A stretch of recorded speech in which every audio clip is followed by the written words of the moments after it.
ባለን ዶክተር ሄኖክ እንደምን ዋልክ? በጣም አመሰግናለሁ። በጣም በተጣበበ ጊዜ ነው ያገኘውና እጅግ አመሰግናለሁ። እንደምን ዋልክ? ነው እጅግ አድርጌ አመሰግናለሁ ስለጋበዝከኝ።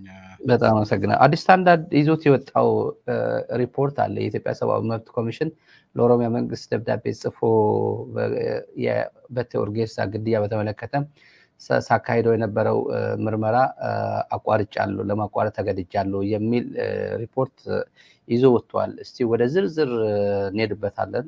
ከዚህም በተያያዙ ጉዳዮች እናነሳለን።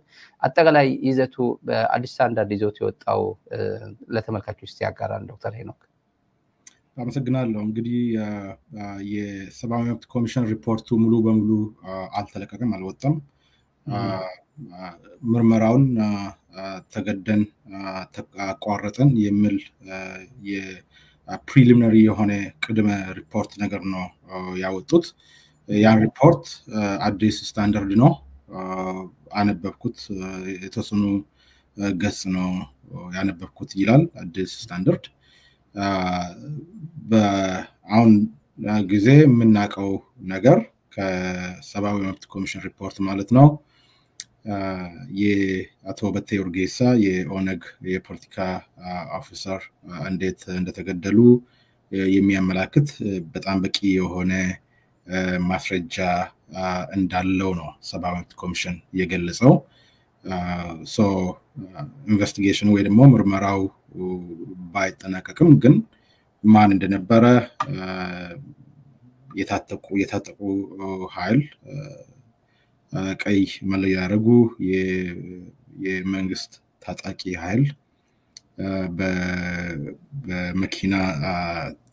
በመኪና ሄዶ እዛ አቶ በቴ ኡርጌሳ የያዙት ሆቴል ወይ ደግሞ ፔንሲዮን ማለት ነው ተከራይቶ አቶ በቴ ኡርጌሳ ለእራት ወጥቶ ሲመለሱ ገደማ አካባቢ ሰዎቹ እዛ አካባቢ እንደነበሩ ከዛ በኋላም በመኪናው ይዘው ሃይዌይ ላይ ወጥቶ ከዛ ኤግዚት አድርጎ ይዟቸው እንደሄዱ የሚያመላክት ማስረጃ ነው ሰብአዊ መብት ኮሚሽን የገለጸው። ይሄ ብዙዎቻችን ምንም ያስደነቀ ጉዳይ አይደለም። የምታወቅ ሀገር ያወቀው ፀሐይ ያመቀው እውነታ ስለሆነ ማለት ነው። ማለት የሚቻለው አሁን በዚህ ደረጃ ሰብአዊ መብት ኮሚሽን ምርመራውን እንዳይቀጥል ተገዶ ዲስኮንቲኒው እንዳደረገ ወይ ደግሞ እንዳቆመ አንድ ለኦሮሚያ ክልል መንግስት ለነሽመልስ ደብዳቤ ተልኮ ጥያቄ ተጠይቆ መልስ እንዳልመለሱ እንዲሁም ደግሞ እዛ የነበሩ የመረጃ የሰጡ ሰዎች ሌሎቹ ተይዘው ታስረዋል፣ ሌሎች ያልታሰሩ አሉ። እንደነገሩት ለሰብአዊ መብት ኮሚሽን እንደነገሩት እዛ አካባቢ የነበረው የታጠቀ የመንግስት ኃይል የመንግስትን ጠመንጃ የተሸከመ ዩኒፎርም የለበሰ የወታደር አርማ ያረገ የሀገሪቷን ባንዲራ አርማ ዩኒፎርም የለበሰ በመንግስት የታጀበና የሚታዘዝ አካል መሆኑ ከዛም በፊት ደግሞ በመቂ ከተማ አካባቢ የሚያስተዳድሩ የሎካል ሴኩሪቲዎች አሉ ወይ ደግሞ የሎካል ሴኩሪቲዎች ባጃጅ መንገድ ላይ እንዳይሄድ መንገድ ሲዘጋጋ እንደነበረ ለዚሁ የሚሆን የሎጂስቲክ አሰራር ሲያዘጋጁ እንደነበረ የሚገልጽ በቂ የሆነ ከበቂም በላይ መረጃ እንዳገኘ ነው የሰብአዊ መብት ኮሚሽን የጠቆመው። ከዚህ የተረፈ ኮንክሉዥኑ ውስጥ ነው ማለት ነው። ያቋረጠበት ምክንያት ዶክተር ሄኖክ ማለት የኢትዮጵያ ሰብአዊ መብት ኮሚሽን ገለልተኛ ነው። በራሱም ዶክተር ዳንኤል በቀለም የሚናገረው እኛ ችግር የለብንም የነጻነት አለን በተጠሪነታችን ለፓርላማ ነው ከኤግዚኪዩቲቭ ተጽዕኖ አይደርስብንም ሲል ባለፈው የሆነ የሰጠው ቃለ መጠይቅ ነበር። አሁን የተገደደበት ምክንያት ግን ፖለቲካው ሊሆን ይችላል። ከዚህ በላይ መሄድ አልችልም ብሎ ምን ሊሆን ይችላል? በዚህ ማለት ብዙ ፍንጮች አግኝቷል። አሁን ራሱ እዛ አዲስ ስታንዳርድ እንደዘገበው ፍንጮች ናቸው እነዚህ። ምን 4 ቀይ በሬት ቀይ ኮፍያ ያደረጉ ወታደሮች የደንብ ልብስ የለበሱ ሰራዊት እና 2 ሰዎች እዛው ከቤተ ኡርጌሳ መኝታ ክፍል ጎን ተከራይተው እዛው ሩም ይዘው አልጋ ይዘው እንዳደሩ በሪፖርቱ ገልጿል። ከዚህ በላይ 3 ቀን እንደሄደ ሪፖርት ከዚህ በላይ መሄድ አልችልም ብሎ እንደዚህ አይነት ትልቅ ጉዳይ ይዞ ማቋረጡ የኢትዮጵያ ሰብአዊ መብት ኮሚሽንስ ምን ሊሆን ይችላል? ኮንትሪቢዩቲቭ ፋክተሮቹ እንዲሁ በተወሰነ መልኩ የኢትዮጵያ ሰብአዊ መብት ኮሚሽን ግዴታ መብቱና ግዴታውም ይታወቃል ነው። አንተም የህግ ሰው ነህና ምን ትላለህ? መቋረጡስ ምን ማለት ይቻላል በዚህ ዙሪያ? ከኢትዮጵያ ሰብአዊ መብት ኮሚሽን ስፔሲፊካሊ ደግሞ ከዶክተር ዳንኤል በቀለ ብዙም ኤክስፔክት አላደርግም። እንደ ግለሰብ አከብረዋለሁ። ከድሮ ጀምሮ ከ2005 ጀምሮ የሰብአዊ መብት ትግል ውስጥ ሲያሳይ የነበረው ተሳትፎና መሪነት እንደ አንድ ግለሰብ አደንቀዋለሁ። ሂውማን ራይትስ ዎች ውስጥ እያለ ሂውማን ራይትስ አምነስቲ ኢንተርናሽናል ውስጥ እያለ የነበረው እንቅስቃሴ እንደ አንድ የሰብአዊ መብት ጠበቃ አከብረዋለሁ። ከዛ ውጭ ግን የሱን ኢንቴግሪቲ፣ የሱን ኒውትራሊቲ፣ የሱን ሚዛናዊነት ላይ ብዙ ጥያቄዎች አሉኝ። እንደ ራሴም እንደ ጠበቃ እንደ ህግ ባለሙያም የዳንኤል በቀለን አመራር ያለፉት 2-3 ዓመት ውስጥ ኮሚሽኑን ሲመራ ሲከታተል ነበርኩ። በቅርብ ነበር የሚከታተለው።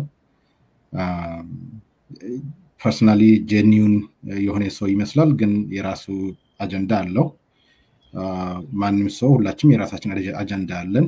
ይሄ የሚያጨቃጭቅ አይደለም ወይ ችግር አይደለም። ያን አጀንዳ ግን አምጥተ ወደ ስራ ዓለም ላይ ስፔሻሊ ይዘ የምትቀመጠው ወንበር ትልቅ የሰዎችን ህይወት የሰዎችን ነፃነት ላይ ትልቅ ተጽዕኖ የሚያደርግ ወንበር ከሆነ ያን ፐርሰናል አጀንዳ ይዞ መምጣት አስቸጋሪ ይሆናል።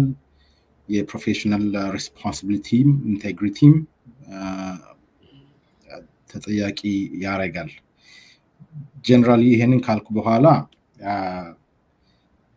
በኔ ስታንዳርድ ለዳንኤል በቀለ የማስቀምጠው ስታንዳርድ አለኝ። በዛ ስታንዳርድ ጥሩ ስራ ሰርቷል ብዬ አስባለሁ።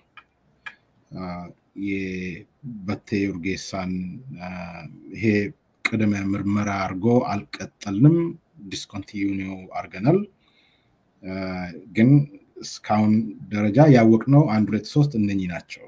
ከዚህ በኋላ መቀጠል አልቻልንም። ተገዶም ሊሆን ይችላል፣ ታዞም ሊሆን ይችላል። በነገራችን ላይ ኢትዮጵያ ሰብአዊ መብት ኮሚሽን ኢንዲፔንደንት ኮሚሽን ሳይሆን የመንግስት ድርጅት ነው። በህገ መንግስት የተቋቋመ ናሽናል ሂውማን ራይትስ ኢንስቲትዩሽን ነው። ተጠያቂነቱ ለፓርላማ ነው። ፓርላማን በበላይነት የሚመራው ብልጽግና ነው። አቶ ዳንኤል በቀለ ተጠያቂነቱ ለብልጽግና መንግስት ነው ባጭሩ። this is the logic legally constitutionally and politically። ይሄ ችግር ነው ማለት አይደለም። ሁሉም ሀገር የራሱ ናሽናል ሂውማን ራይትስ ኢንስቲትዩሽን አለው። በተቻለ ችግር ነው እንጂ ዶክተር እንዴት ችግር አይሆንም? ሌጋሊ የኢትዮጵያ ሰብአዊ መብት ኮሚሽን ገለልተኛ ነው። በህግም የመንግስት እንትን አይደለም። በፓርላማ ተጣሪ ቢሆንም ለብልጽግና ተገዢ መሆን ግን አይጠበቅበትም። ያው ተገቢ ነው የምትለው ቋንቋ ትንሽ ግራ ገብቶኝ ነው። ከዛ ሀገር ምንም ኤክስፔክቴሽን ስለሌለኝ ነው የሚናገረው። እጃችን ላይ ያለው ችግር በሺዎች ሰዎች የሚገደሉበት የሚታሰሩበት ሀገር ውስጥ ብዙ ነገር ኤክስፔክት ካለማድረግ የተነሳ ነው እንጂ በኖርማል ስታንዳርድ ፕሮሲጀር ቢሆን the entire institution በአጠቃላይ የኢትዮጵያን ሰብአዊ መብት ኮሚሽን አሰራሩና ተጠያቂነቱ የበጀቲንግ ስነ ስርዓቱ ብዙ ነገር ማለት ይቻላል። ያ ለግዠሪ ግን የለንም። ያን ለግዠሪ የለንም ለዛ ሀገር ውስጥ። ለዛም ነው ለዳንኤል በቀለ ሚኒመም የሆነ ስታንዳርድ ፕሮፌሽናል ስታንዳርድ አስቀምጬለት በዛ ነው የሚገመግመው። ኢትዮጵያ ሰብአዊ መብት ኮሚሽን የሚገመግመው ሆነ በጣም ዝቅ ባለ ስታንዳርድ ነው ብዙ ነገር ኤክስፔክት ስለማላረግ ነው በዛ ስታንዳርድ ሲገመግማቸው የበቴ ኡርጌሳን ምርመራ መቀጠል እንዳልቻሉ እንዳቆሙ እስካሁን ድረስ ደግሞ ያወቁት ያገኙት መረጃ 1 2 3 ይሄ ነው ብሎ ደብዳቤ ጽፎ ሲያስቀምጡ ትልቅ ነገር ነው በጣም ትልቅ ነገር ሰምተንም ማናቅም ከነሱ ስፔሻሊ የኦሮሞ ነገር ሲሆን ዳንኤል በቀለ ራሱን ያመዋል በኦሮሞ ወይ በኦሮሚያ ክልል የሚመጣ ነገሮች ለዳንኤል በቀለ ጉዳዩም አይደለም አጀንዳውም አይደለም ትንሽ ነገር ሲናገር ትንሽ ነገር ሪፖርት ሲያወጣ እናጨበጭብለታለን በዛው ሚኒመም ስታንዳርድ ነው በነገራችን ላይ ሌላ ክልል ቢሆን ወይ ሌላ ቦታ ቢሆን ይሄኔ ሪፖርትም አልቆም ኢንቨስቲጌሽን ዩኤን ተጋብዞ ጆይንት ኢንቨስቲጌሽን ተፈጥሮ ከሂውማን ራይትስ ዩኤን ሂውማን ራይትስ ኮሚሽን ጋር ብዙ ነገር ተሰርተዋል but እኛ ያን ለግዠሪ የለም ሶ ይሄ ራሱ በቂ ነው ለኛ በቂ ነው ይሄ ራሱ ማለት የፈለኩት ነው እንጂ በኖርማል በፕሮፌሽኑ በኢንደስትሪው በሊጋል ኢንደስትሪ ፕሮፌሽን ብንገመግመው ዳንኤል በቀለ ምንም የኢንቴግሪቲው ፕሮፌሽናል ስታንዳርዱ ብዙ ነገር ማንሳት ይቻላል በጣም ብዙ ነገር ማንሳት ይቻላል ግን ዛሬ ላይ ወደ ኋላ መመለስ ኤነርጂውም የለኝም ፍላጎትም የለኝም ለዛም ነው ለምሳሌ ባጭሩ ይሄኛው ሪፖርት ይሄኛው አዲስ ስታንዳርድ አየሁት አነበብኩት የሚለው ሪፖርት ለህዝብ ይፋ አልተደረገም ለማንም ይፋ አልተደረገም ምን ይዘቱ አዲስ ስታንዳርድ አግኝቼ ያነበብኩና ይሄ ይላል ይዘቱ ይሄንን ነው ብሎ ነው እንጂ አዲስ ስታንዳርድ ሪፖርት ያደርገው የአዲስ ስታንዳርድ ሪፖርት ነው ሁላችንም ያየን ያለ ነው ያ ሪፖርት ሜቢ የሚቀጥሉት ቀናት ውስጥ ይለቀቃል ኦንላይን ይወጣል ብዬ ተስፋ አደርጋለሁ ባይለቀቅም ኢትስ ፋይን ከአይጥ ቤት ብቅል አይጠብቅም እንደሚባል ነው ሰብአዊ መብት ኮሚሽን እንደዛ ነው እኛ ትሪት የምናደርገው ሶ አሁን ግን ምስጋና ይግባቸው በዚሁ ባወጡት ባጭር ገለጻ አዲስ ስታንዳርድ አንብቦ አይቶ ሪፖርት ባረገው ገለጻ መሰረት በቴ ኡርጌሳን ማን እንደገደለው ግልጽ ነው በጣም ግልጽ ምን ማለት ነው ይሄ ተጠያቂነትስ ሶ ዛገር ተገደላለ ተጠያቂነት አይወራም ተጠያቂነት ቢነሳስ በምን አይነት ዘዴ ነው ተጠያቂነት የሚሰፍ ነው ሰብአዊ መብት ኮሚሽኑም የጠቀሰው ነገርም የለም ያየንም አይደለም ሶ ታሪክ ሆነ ተቀራለ ማለት ዘመድ ካለና የሚታገልል ድርጅት ካለ ወይ አንተ ታሪክ ጽፉላል ከዛ ውጪ አፈር ሆነ ተቀራለ ማለት ነው ይሄ የኦሮሞ ህዝብ ታሪክ ነው አሁን በብልጽግና ዘመን የዶክተር ጆይን እናረጋለን የኢትዮጵያ ሰብአዊ መብት ኮሚሽን በየበቴ ኡርጌሳ ግድያ አጣራለሁ ብሎ መግለጫ በሰጠበት ጊዜ ወዲያው የአፍሪካን አፌርስ በዩናይትድ ስቴትስ ስቴት ዲፓርትመንት አፍሪካን አፌርስ መግለጫ ሰጠ ኤምባሲ መግለጫ ሰጠ ዩኬ አውሮፓ ህብረትም ጆይን እናረጋለን እናጣራለን ይላል በሙሉ ነበር የተረባረቡትና ይሄ ዋናው ገንዶ ኢትዮጵያ ውስጥ ያለው ሰብአዊ መብት ኮሚሽን አቆምኩ ማለት እነዚህ ያቆማሉ ማለት ነው ምንድነው ነጣ ፈንታው ምንድነው ቀጣይ አይተ ከሆነ ባለፉት 2 አመት ስፔሻሊ የትግራይ ጦርነት ከማለቁ በኋላ የኢትዮጵያ ሰብአዊ መብት ኮሚሽን ትንሽ ሬፑቴሽን ያገኘ መጣ ከኢክሪ ጋር ኢክሪ ኢንተርናሽናል ኮሚሽን ኦፍ ሂውማን ራይትስ ኤክስፐርትስ ስለ ጦርነቱ ኢንቨስቲጌት እንዲያደርጉ ጆይንት ኢንቨስቲጌሽን ብዙ ጆይንት ኢንቨስቲጌሽኖች ነበሩ እዛው ኢትዮጵያ ሰብአዊ መብት ኮሚሽን እንደ አንድ ፓርትነር ሆኖ ነው ብዙ ጊዜ የሚቀርበው ሶ ጆይንት ሪፖርት ነው የሚወጣው አሁን እነኚህ ሪፖርቶች ላይን ባይ ላይን ነው በየመስመሩ ነው ማነበውና የዩኤን ሂውማን ራይትስ ኮሚሽን የሚያገኘው ኢንፑት ከኢትዮጵያ ሰብአዊ መብት ኮሚሽን ነው ኢንፑታቸው ኢንፎርሜሽናቸው ሎካል ሎጂስቲክን የሚያስተካክል ኢንተርቪው የሚደረጉ ሰዎችን ዲስፓች የሚያደርግ የሎካል ቋንቋ ትግርኛም ይሁን አማርኛም ኦሮምኛም የሚናገሩ ሰዎችን የሚያዘጋጅ የሚከፍል የኢትዮጵያ ሰብአዊ መብት ኮሚሽን ነው። ሪፖርቱ ውስጥ ትግራይ ኦብቪየስሊ ኮንቬንሽናል የሆነ ጦርነት ነው ሲካሄድ የነበረው። አማራ ውስጥ እንኳን ገና 1 ዓመት ያልሞላ ጦርነት ኮንቬንሽናል የሆነ ጦርነት ወይ ደግሞ አትሊስት ኮንቬንሽናል የሚመስል ጦርነት ነው የሚካሄደው ይላሉ። ኦሮሚያ ውስጥ ግን ጦርነት እንዳለ ራሱ የሚያመላክት መረጃ አላገኘንም ይላሉ። ይሄ የኢክሪ ሪፖርት ነው በነገራችን ላይ። ኢክሪ ወይ ደግሞ የዩኤን ሰብአዊ መብት ኮሚሽን ስለ ኦሮሚያ ስለ ኢትዮጵያ የሚያውቀው ነገር የለም። ዳንኤል በቀለ ፊድ የሚያደርጋቸው። ስለዚህ ኦሮሚያ ውስጥ የአብይ ጦርነት የብልጽግና ጦርነት ኦሮሚያ ላይ ነው የተጀመረው። ወደ ትግራይ ከመሄዱ በፊት ወደ አማራ ከመሄዱ በፊት ኦሮሚያ ላይ ነው ህዝብ ሲገደል የነበረው። ትልቅ ሪፖርት ተብሎ ግን የኢትዮጵያን ሁኔታን በተመለከተ ላለፉት 4-5 ዓመታት ሬጉሌት ወይ ደግሞ ገቨርን ማድረግ የሚችል ትልቅ ሪፖርት በኢክሪ የወጣ ነው። በዩኤን ሂውማን ራይትስ ኮሚሽን የወጣ ሪፖርት ነው። በዛ ሪፖርት ውስጥ የኦሮሚያ ውስጥ ጦርነት አለ። ጦርነት ማለት ሁለት አይነት ጦርነት ነው ያለው። ዓለም አቀፋዊ እና ዓለም አቀፋዊ ያልሆነ ኢንተርናሽናል ኮንፍሊክት ወይ ኮንፍሊክት ኦፍ ነን ኢንተርናሽናል ካራክተር ይባላል። የትግራይ ጦርነት አሉ። የትግራይ ጦርነት ዓለም አቀፋዊም የሚመስል ጦርነት ነው። ዓለም አቀፋዊም ሳይሆንም ደግሞ ዶሜስቲክ የሆነም ግን ጦርነት ነው ኤርትራ ቢሳተፍበት። ኦሮሚያ ውስጥ ግን አሉ።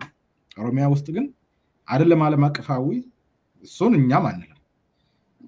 ነን ኢንተርናሽናል ኮንፍሊክት ራሱ አለ ማለት የሚያስደፍር መረጃ አላገኘንም። ይሄ ዩኤን አይደለም የሚናገረው፣ ዳንኤል በቀለ ነው በእነሱ የሚናገር። ስለዚህ ከዳንኤል በቀለ ምንም ነገር አንጠብቀው። የተማረው ህግና የሱ ፕሮፌሽን ሚኒማይዝ ያደረገ የሚያሳፍር አይነት ስራ ነው። but anyway አልፎ ደግሞ እንደዚህ አይነት ነገር ትናንሽ ነገሮችን ኢንቴግሪቲ ያለበት መስሎ ሲናገር ወይ ገልጻ ሲያደርግ እንቀበለዋለን። ጊዜው ሲመጣ ግን ሁላችንም ሂሳብ የምናወራረድ ይሆናል በፕሮፌሽኑ በኩል ማለት ነው። ማንም ከተጠያቂነት አያመልጥም። obviously ይሄ negligence ነው። this is a professional negligence but አጀንዳ እሱ አይደለም። አሁን ወደፊትም ትልቅ አጀንዳ መሆን አይችልም። ባጭሩ ግን ምንድነው የኢትዮጵያ ሰብአዊ መብት ኮሚሽን ባለፉት 2 ዓመት እያገኘ የመጣው ትንሽ የሬፑቴሽን አለችው። ዩኤን ጋር ፓርትነር ያደርጋሉ፣ ጆይንት ኢንቨስቲጌሽን ያካሂዳሉ። እንዲሁም ደግሞ ሴኔተር ቤን ካርዲን ኦፍ ሜሪላንድ ትልቅ ስቴትመንት ነው ያወጣው በቴ ሲገደል።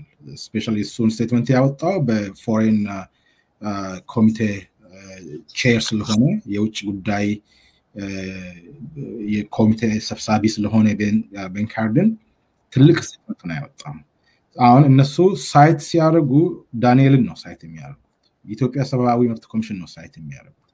ስለዚህ ጌት ኪፐር ነው ማለት ነው ዳንኤል በቀለ ወይ ደግሞ እሱ የሚመራው ኮሚሽን የኛን ሐቅ የኦሮሞን ህዝብ ሐቅ ጌት ኪፐር ነው ማለት ነው ዳንኤል በቀለ።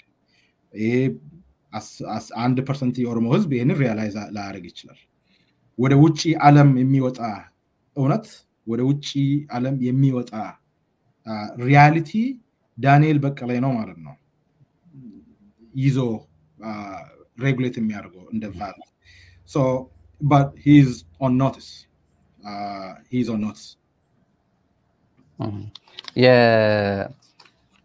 የዚህ ሪፖርት ትንሽ ፍንጭ ቢያንስ ፍንጭ አግኝቷል። የኦሮሞ ህዝብ አጠቃላይ የፍትህ ፈላጊ ነን የሚል አጠቃላይ የነበረው ፓርቲው ኦነግን ብንለው ቢያንስ ፍንጭ አግኝቷል። እዛ አካባቢ ምን እንደተፈጠረ እነማን ገብተው እንዳደሩ መከላከያ ዩኒፎርም ለብሰው የገቡ ሰዎች ነበሩ። ቀይ ሪፐብሊካን ጋርድ ያው ኮማንደር በለው ሪፐብሊካን ጋርድ የነበረው በተወሰነ ፍንጭ ሰጥቷል። ድፍረት ነው ያጣው ብዬ ነው ማስበው። አጠቃላይ ድፍረት ነው ያጣው። የመጨረሻ ኮንክሉዥኑን ለማውጣት ነው ድፍረት ያጣው እንጂ ቢያንስ ሰጥቷል። ፍንጭ አለ። በጣም አሳማኝ ነገሮች የሚታዩ ይመስለኛል። ቢያንስ ከነሃጫሉ ሪፖርት የነሃጫሉ ምንም ነገር ሳይነገር ነው ያለፈው። የነጀራ ሰዓረ ግድያ ምንም ነገር ሳይነገር ነው ያለፈው። በዚህ ግን በተወሰነ ፍርሃትም ባለ ይኖር ሌላ ኮንትሪቢዩቲንግ ፋክተሮች ሊኖሩት ቢችሉም የሆነ ፍንጭ ግን ያሳየ ይመስላል። መሻሻል እንዳልከው አንተ ዶክተር ሄኖክ ለውጥ አለ እዚህ አካባቢ ማለት ይችላል በተወሰነ መልኩ። ፌር እውነት ነው። ትንሽ ለውጥ መሻሻል ነገር ታይበታል። ስትራክቸራሊ የቤቱን የኮሚሽኑን ግማትን አይቀይርም። እዛ ውስጥ ስታፎቹ ማን እንደሆኑ ከዛ ኢንፎርሜሽን ይመጡልናል ይላካሉ ምን እንደሚ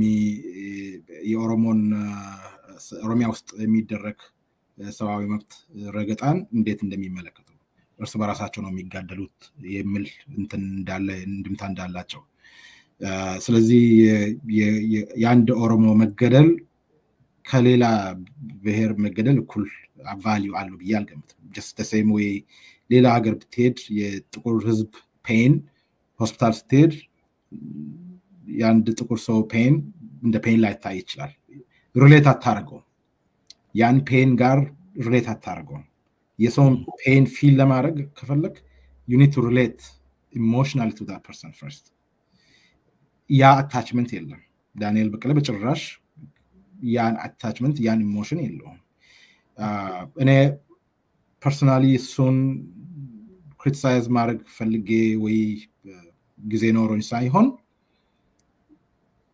ሰብአዊ መብት ነው ያጠናት ማስተምረውም እሱን ነው በሰብአዊ መብት የሰው ልጅ ሲጫወት ትልቅ ቦታ ይዞ ኢንቴግሪቲ የሚያስፈልግበት ወንበር ላይ ቁጭ ብሎ የሰውን ሐቅ ሲደብቅ ገዳዩ ይገላል ታገልላለው የሚል ወይ ጠበቃ ቆምላለው የሚል ሰብአዊ መብት ኮሚሽን ሐቅን ይደብቅላል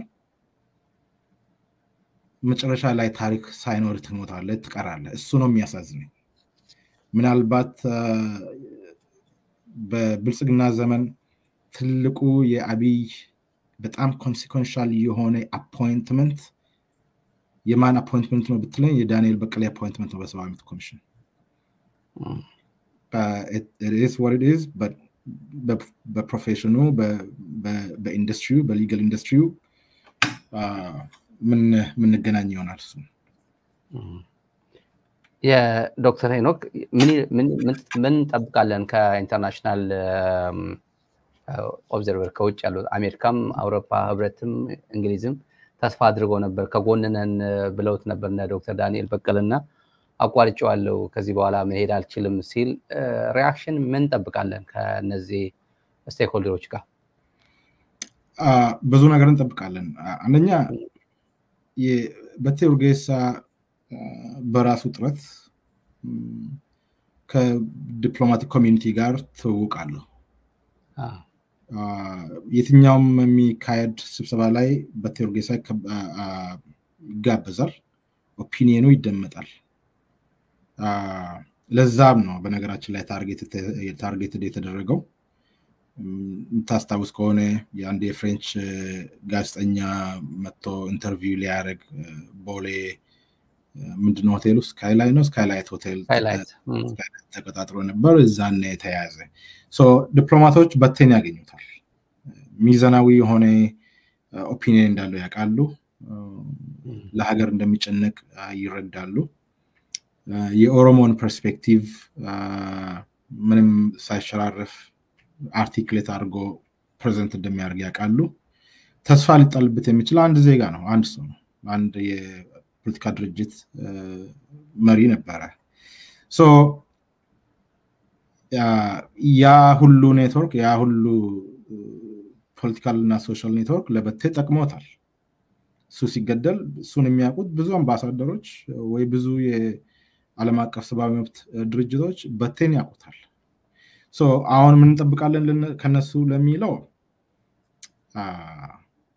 የኢትዮጵያ ሰብአዊ መብት ኮሚሽን ለምን ኢንቨስቲጌሽን ሃልት እንዳደረገ ለምን እንዳቆመ ለምን ተገድመን እንዴት እንደተገደደ ስፔሲፊካሊ ምን ተደርጎ ነው ተገደደን ሲባል ምን ሃፕን አደረገ አስፈራርቷቸው ነው ወይስ በፍርድ ቤት ትዕዛዝ ነው ወይስ ምንድነው ተገደን አቆምን ሲባል ምን ማለት ነው ግልጽ ማድረግ አለባቸው አሁን ይሄ ራሱን የቻለ ፕሬስ ሪሊዝ የሚያስፈልግ አይነት ኢቨንት ነው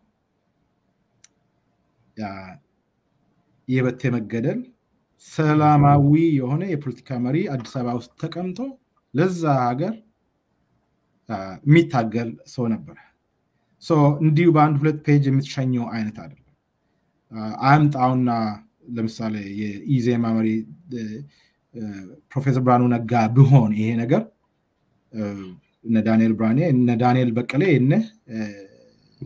ፕሬስ ሪሊዝ በፕሬስ ሪሊዝ ነው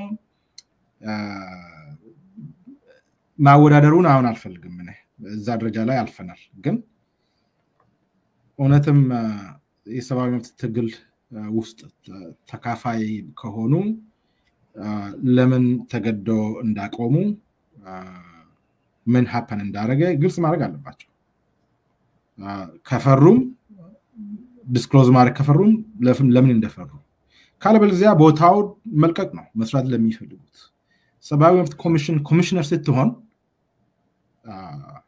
ጦር ሜዳ እንደገባ መቁጠር አለበት መንግስትን ተወክሳለህ የቀጠረና ደሞዝ የሚከፍል መንግስት ላይ ሪፖርት ማውጣት መቻል አለበት መንግስት ስልጣን ላይ ለመቆየት የማያደርገው ነገር የለም የማይገለው ሰው የለም ስፔሻሊ የብልጽግና መንግስት ሌላ አይነት መንግስት ነው ፈሪሃ እግዚአብሔር የሌለው መንግስት ነው ወይ ቦታ ለቀ መስራት ለሚችሉ መሄድ ነው ወይ ደግሞ ስፔሲፊካሊ ምን ችግር እያጋጠመ እንደሆነ ለህዝብ ግልጽ ማድረግ ነው ይሄ ማለት ጦርነትን ማወጅ ማለት አይደለም ያንተ ቀጣሪ መንግስት ላይ ጦርነት ማወጅ መቻል ማለት አይደለም ግልጽ ማድረግ ግዴታ አለባቸው ዲስክሎዥር ግዴታ አለባቸው ብዬ ነው ማስበው እሱን አላረጉትም ስለዚህ ይሄንን ብቻ ነው ማለት የምንችለው በዚህ ላይ ዶክተር ሄኖክ ኦፊሻሊ ያኔ እንደተገደለ በተወርጌሳ ኦፊሻሊ እናጣራለን ብሎ በማህበራዊ ሚዲያ ኦፊሻል ቬሪፋይድ በሆነ የሰብአዊ መብት ኮሚሽን ፌስቡክ ፔጅ ተናግሯል ዶክተር ዳንኤል በቀለም በፌስቡክ ገጹ ተናግሯል እንዲያውም የአሜሪካ ስቴት ዲፓርትመንት የአፍሪካ አፌርስ ሼር ያደረጉት የኦፊሻሊ የዶክተር ዳንኤል ፌስቡክ ፔጅ ነበር ኦፊሻሊ እናጣራለን ብለው ተናግረው አሁን ግን ይሄ በአዲስ ስታንዳርድ ባይወጣ ኖሮ ይሄ ሪፖርት በአዲስ ስታንዳርድ ሾልኮ መረጃው ከኦሮሚያ አገኝቶ ሾልኮ ባያገኘው ኖሮ እኛው አናገኘው ነበር ይሄ ኦፊሻሊ አጣራሉ እንዳለው ኦፊሻሊ ወጥቶ ደግሞ አቋርጬዋለሁ ከዚህ በላይ መቀጠል አልቻልኩም ብሎ መናገር አይጠበቅበትም ነበር ወይ አጣራሉ ማለት ኦፊሻል ተናገረው ይሄ ግን ለሽመልስ አብዲሳ በሚስጥር ደብዳቤ ልኮ ከዚህ በላይ አልሄድም ብሎ ደብዳቤ የጻፈበት ምክንያት ምንድነው ይሄስ የሽመልስ አብዲሳ ብቻ ነው ወይ ይሄ ኦሮሚያ ጉዳይ ነው ወይ ለብቻ ለኦሮሚያ ብቻ የሚሰጠው ይሄ መግለጫ የደብዳቤስ ለምንድነው እዚህ ጋር የሆነ ትራንስፓረንሲ ጎል ስላለው ነው እውነት ነው በጣም ሚዛናዊ የሆነ ጥያቄ ነው at least the courtesy of መቀጠል አልቻልንም ብሎ ወጥቶ ራሳቸው መናገር ሜቢ እንግዲህ በአዲስ ስታንዳርድ በኩልም መናገር ፈልገው ሊሆን ይችላል ለአዲስ ስታንዳርድ ሜቢ ሼር ያርጉት ሁለት ገጽ ሪፖርት ሊሆን ይችላል ያን አይል ነው ንቀት ነው እንኳን ለማለት ትንሽ ሊከብድ ይችላል ግን negligently recklessly ማለት ነው reckless የሆነ ንቀት ማለት ነው negligent የሆነ ንቀት I mean በቴርጌሳ ነው አንድ ተራ ኦሮሞ ነው ስለዚህ እንዲሁ በአንድ ኒውስ ፔፐር ቢወጣ በቂ ነው የነሱ እንትን እንጂ አንድ ናሽናል ኢቨንት አድርጎ አንድ የሀገር ፖለቲካ ተቃዋሚ ፖለቲካ መሪ በጠራራ ፀሐይ ተገደለ it's a big national issue it's a big national issue ለኮሚሽኑ ስትራቴጂ ወጥቶለት ቲም ወይ ታስክ ፎርስ ተቋቁሞ ፕሮሲጀሩን ተርም ኦፍ ኦፕሬሽኑን ለህዝብ ግልጽ አድርጎ ለሳዳሉ ሳይደብቁ ይሄ ነው ስራችን አንድ ንጹህ ሰው ፖለቲካ መሪ ተገሏል በዚሁ አካድ ኢንቨስቲጌት አድርገን ኮሚቴ ወይ ግሩፕ ተቋቁሞ ሪፖርቱን ለህዝብ ይፋ እናደርጋለን በጊዜው ደግሞ ዲስክሎዝ ያርገን እንሄዳለን just simple as that but በነሱ negligent ጭንቅላት nobody is worth that kind of process ወይ ደግሞ procedure እንጂ እንዳልከው ነው እናጣራለን አሉ በትዊተር ወጥቶ ደግሞ ማጣራት እንዴት እንዳልቻሉ ለምን እንዳቆሙ nobody cared to explain that soon explain አላርጉት maybe የሚቀጥሉት ቀናት ውስጥ ፕላን ሊኖራቸው ይችላል some kind of press release ሊሆን ይችላል ያሰቡት ወይ ያዘጋጁት ነገር ሊኖር ይችላል ግን አዲስ ስታንዳርድን በጣም እንወዳለን እናከብረዋለን ይሄንን አፈላልጎ አንብቦ አይቶ ለህዝብ ግልጽ ማድረጉን እናከብረዋለን አዲስ ስታንዳርድ ኒውስፔፐር ነው።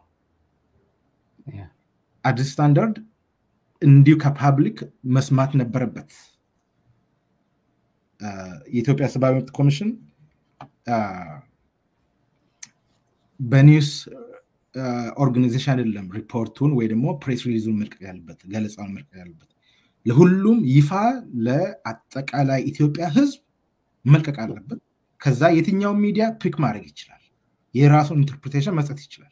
ይሄም እኮ ዶክተር እንዲሁ ወደ ከኦሮሚያ እኮ ነው ሾልኮ ያገኘው እንጂ ከቀጥታ ከሂውማን ራይትስም አይደለም። ለኦሮሚያ ከተላከ ነው ከኦሮሚያ ነው ሶርስ ያገኘው እንጂ በቀጥታም አላከም እኮ። በዚህ አጋጣሚ ቺቺ ጫውታውን ምን ማለት እንደሆነ ልንገር። with all due respect to Addis Standard and the team of Addis Standard ሶርሱ ከኮሚሽን ነው እንዳትሉ ወይ ደግሞ ማለት አልተፈለገም። ምንጩ የገለጻው የደብዳቤው ምንጭ ኦኬ መንገድ ላይ ነው የተገኘው ወይ ኦሮሚያ ደርሶ ከኦሮሚያ ባውንስ አርጎ መጣ እንዲባል ተፈልጎ ነው እንጂ who are they kidding? ምንድነው እዚህ ጋር የሚደበቀው? በተገደለ ልጆቹ መንገድ ላይ ቀሩ። ዳንኤል በቀለ ወጥቶ ኢንቨስቲጌት እናደርጋለን እንመረምራለን አለ። የደረሱበት ለህዝብ የኢትዮጵያ ህዝብ ግልጽ ማድረግ ምንድነው እዛ ጋር የሚደበቅ ምን አለ? አሁን የሰማነውን ያወቅነውን ነገር ውጪ ምንድነው ሊነግሩን የሚችሉት? አሁን ይሄ የሚያሳይህ ማለት ነው። እንደውም እንኳን አነሳ ይሄንን እኔ አልሰጠዋቸውም ለአዲስ ስታንዳርድ እኔ አልሰጠዋቸውም ከናንተ ነው ያገኙት እኔ እንደውም ደበቅኳቸው ማለት ነው ዳንኤል በቀለ እያለ ያለው ባጭሩ። ከኛ እጅ ከኮሚሽኑ እጅ አይደለም ገልጻውን ያገኙት ከኦሮሚያ ነው ያገኙት። አዲስ ስታንዳርድ እንደ አንድ ጋዜጣዊ ድርጅት ማድረግ ያለበትና ከዛ በላይ ነው ያደረገው። አዲስ ስታንዳርድ ልመሰገን ይገባል። አዲስ ስታንዳርድ ባይኖር ኖሮ ምንም እቺን ኑሮ አንሰማም ነበር፣ አናገኝም ነበር። አዲስ ስታንዳርድ ባይኖር ኖሮ ግን ከሄድ ነው የመጣው ምንጭ። አዲስ ስታንዳርድ ሊቀርብ የሚችለው ለኮሚሽኑ ነው የሚቀርበው እንጂ ለኦሮሚያ መንግስት አይቀርብም። ብናወዳደር አዲስ ስታንዳርድ is critical የሆነ ጆርናሊስቲክ ድርጅት ነው። ሊያገኝ ቢችል ከሽመልስ አይደለም የሚያገኘው ከዳንኤል ወይ ደግሞ ከኮሚሽኑ ነው ሊያገኝ የሚችለው። ይሄንን እኔ ይሄን ቴክኒካሊቲ ለኛ ብዙም እንትን የለውም ኢሹም አይደለም በነገራችን ላይ this is not issue።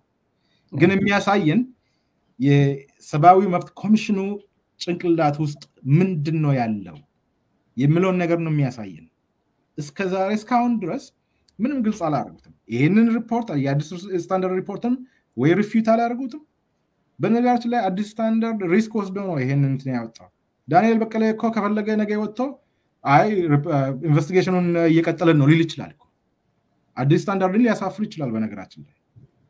እኛ እንደዛን ነገር እንትን አላልንም ልንቀጥል ይችላል ሊል ይችላል ከፈለገ ድራማ ከፈለገ። በአሁን የሰውን በቴን ራሱ አጣና ነው ትልቁ እሱ ነው የሚያሳስበን።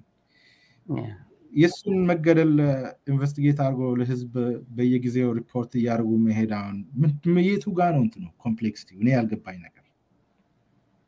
አሁን ከዛ ሽመልስ ቢሮ የተላከው ተልኮ ከዛ የተገኘ የተባለው ደብዳቤ ኮንቴንቱ የቱ ጋር ነው? ከሽመልስ አብዲሳ ጋር ወይ ደግሞ ከኦሮሚያ መንግስት ጋር ያን ደብዳቤ የሚጻጻፉ ከሆነ ኮሚሽኑ ከህዝብ ጋር ምንድነው ያን ደብዳቤ ለህዝብ መግለጽ ያቃተው? የሚደብቀው ነገር አለ ማለት። የበቴ ኡርጌሳ መገደል ውስጥ የኢትዮጵያ ሰብአዊ መብት ኮሚሽን የሚያውቀው ነገር አለ፣ ግን ማውጣት አይፈልጉትም። ኢንፎርሜሽኑ ራሱ ከኛ ነው የመጣው ምንጩ የኛ ነው ማለት አይፈልጉም። እኛ የኦሮሚያ መንግስትን የጠየቅነው ጥያቄ ወይ ላክነው መገለጻው 3 ፔጅ ደብዳቤ አዲስ ስታንዳርድ ከዛ አገኘ። ይሄ ያለ ያለው የዲስክሎዠር ግዴታም ችን እየተወጣን አይደለም እያለ ነው ዳንኤል ነው። የረሳነው ነገር ነው ይሄ ሁሉ እያስታወስን ያለው። የዛ ሰብአዊ ኮሚሽን በትግራይ ጦርነት ጊዜ የተለያየ ጊዜ ያ ኮሚሽን ሲያርግ የነበረው ኦልሞስት ኮምፕሊሲት ነበረ ብዙ ነገር ውስጥ ተውን ነው ረሳ ነው። ያን ሁሉ ትንሽ መሻሻልን ማሳየት ጀመሩ። ትንሽ ነገር ሲያሻሽሉ እሱን ሪኮግናይዝ አደረግ ነው አክኖሌጅ አደረግ ነው አበረታታ ናቸው።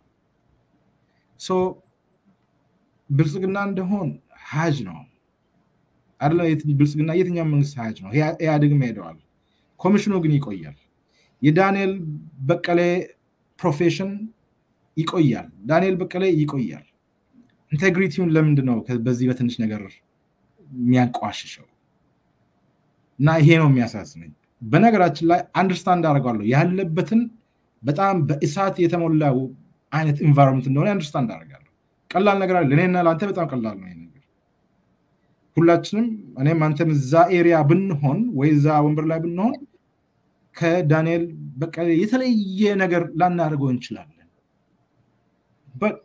እንለቃለና እንለቃለን yes but ለሱ ሞራል ሲባል እስቲ but አንደብቀውም ሐቅን አንደብቀውም መርጠ ተቀብለ ሪስኩን ወስደ ያ መስሪያ ቤት ያን ኮሚሽን እመራለሁ ካልክ ያን ሪስክ ተቀብለ ነው የምትገባበት ጦር ሜዳ ነው ያ ኮሚሽን ማለት የሰውን የህዝብን የቡድንን ሐቅ መደበቅ ማለት ከገዳዮቹ የበለጠ ነው የሚያሳፍረው so ይሄንን ነው ስታሊን በጣም አመሰግናለሁ መጨረሻ ላይ እንዲሁ ስለ ቤተሰብ ያሉበት ሁኔታ የበተ ኡርጌሳ ቤተሰብ እንዴት ነው ያሉበት ሁኔታ የአይኑ እርዳታ እንደሚያስፈልገው ይታወቃል ቤተሰብ ሚስቱ ልጆቹ ጉዳይ ታስሮ የነበረው ወንድሙ ገላህ ተብሎ ታስሮ የነበረው ወንድሙ እህቱ ጉዳይ እህቱ እንደተፈታች ሰምተን ነበር እዛ አካባቢ ያለው የህብረተሰብ ማወቅ አለበት የምትለው ነገር በተለይ በተ ኡርጌሳን ማገዝ የሚፈልጉ ቤተሰብ ማገዝ የሚፈልጉ እንደ ኮሚኒቲም በቃ እዚህ ጋር ኮሚትመንት ወስዶ መሰራት ያለበትን ጉዳይም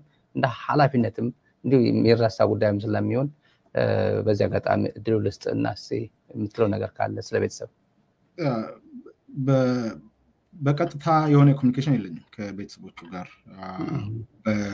ግን ማገኘው ኢንፎርሜሽን ሚዲያስ ሪፖርት ይደርሳል ሶ ያሉበት ሁኔታ ልጆቹ ያሉበት ሁኔታ የሚያሳዝን አይነት ሲቹዌሽን ነው ትንሽ የዳያስፖራ ውስጥ የሆነ ቡድን ተቋቁሞ ፈንድሬዚንግ ተደርጎለታል ፌር የሆነ አማውንት በቂ የሆነ ገንዘብ ተሰብስቦለታል በተ ኡርጌሳ ከመሞቱ 2-3 ቀን በፊት ይናገር ነበር ልጆቼን እንዳትርሱ ልጆቼ እንዲማሩ ልጆቼ መጠለያ የላቸውም ይል ነበር የባንክ ማናጀር የነበረ ሰው ነው እንደማንኛውም ባለ ጊዜ ነኝ ባይ ሀብት ሆኖ መኖር ይችል ነበር በ2016 በፈረንጆች አቆጣጠር ጊዜ በኦሮሞ ፕሮቴስት ትልቁ ራሊ የተጠራበት ሰዓት ላይ ተይዘው ተደብድቦ እስር ቤት ገብቶ ሆስፒታል ተኛ የነበረው ይዛኔ ነው በዋናነት ውጪ ወጥቶ ትግሉን የተቀላቀለው ከዛ በፊትም ባህር ዳር ዩኒቨርሲቲ ሲማር የቄሮ እንቅስቃሴ early 2000s የቄሮ እንቅስቃሴ ሲመራ እንደነበር አውቀዋለሁ ይሄን ሁሉ ለኦሮሞ ትግል ጊዜውን አሳለፈ ወይ አልነገደም ወይ አልኖረበትም ልጆቹ ምስቱ መጠለያ የላቸውም ልጆችን እንዳትርሱ ይል ነበር ይሄን አውቀዋለሁ የሆነ ጊዜ የሆነ ፕራይቬት ስኩል እንዲማሩለት ልጆቹ ለምን ነበር ምናቃቸው ሰዎች በሌላ በኩል ሰዎች የለመኑ ነበር ደሃ ነው ልጆቹ ይማሩለት ቢባል ከለከሉት ለታሪክ ሁሉም ነገር አለ ይቀመጣል ይሄ የሚከለክለው ሌላ አይደለም ኦሮሞ ነው የሚከለክለው ኦሮሞ ብሔርተኛ የሚሆነ ወይ ከኛም የበለጠ ናሽናሊስት ኦሮሞም የሆነ ነው ዛሬ ላይ ይሄንን ዲስክሎዝ አናደርገው ልጆቹ ትምህርት የላቸውም ቤት የላቸውም ብዙ ችግር ውስጥ ነው ያሉት ዳያስፖራ ትንሽ ብር ሰበሰበለት ተልኮ ሊሆን ይችላል አላቅም ግን ኢንቻርጅ ሆኖ እሱ ሊድ ያደርጉ ያለ ታስክ ፎርስ ወይ ሌላ ቡድን አለ እኔ በቅርበት ከታተለውና ማቀው ትንሽ የተሰበሰበለት ገንዘብ ልጆቹን ሊያኖር ይችላል ጥሩ ትምህርት ቤት ሊልክ ይችላል ትንሽ የቤት ሊገዛለት ይችላል በያስባለሁ ግን እሱ በተገደለ ማግስት የመቂ ሜየር መሰለኝ የመቂ ከንቲባ መሰለኝ ወጥቶ የመሬት ጭቅጭቅ እንዳላቸው የመሬት ችግር እንዳለባቸው ከወንድሞቹ ጋር ከቤተሰቦቹ ጋር አሁን እንግዲህ በቴ ነው መሬትን ለመሬት ብሎ ሄዶ ከወንድሞቹ ጋር የሚገዳደል ፊዚካሊ ከገደሉ በኋላ ታሪክህንም ይገሉዋል